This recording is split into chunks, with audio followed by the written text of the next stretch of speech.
ബാലരാമപുരത്തെ 2 വയസ്സുകാരിയെ കൊലപ്പെടുത്തിയ സംഭവത്തിൽ കുറ്റം സമ്മതിച്ചു കുഞ്ഞിന്റെ മാതൃ സഹോദരൻ ഹരികുമാർ.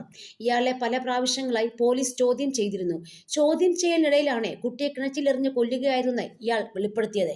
ഇയാൾക്ക് കുട്ടിയുടെ അമ്മ ശ്രീതുവിന്റെ സഹായം ലഭിച്ചിട്ടുണ്ടോ എന്നും പോലീസ് അന്വേഷിക്കുന്നുണ്ട്.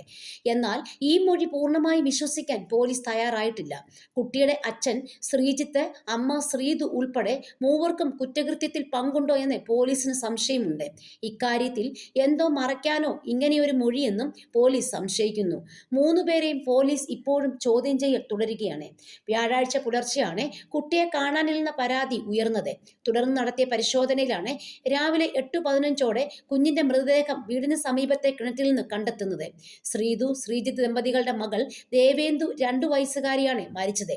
അഗ്നിരക്ഷാ സേനയും പോലീസും ചേർന്ന് നടത്തിയ പരിശോധനയിലാണ് കുട്ടിയെ കണ്ടെത്തിയത്.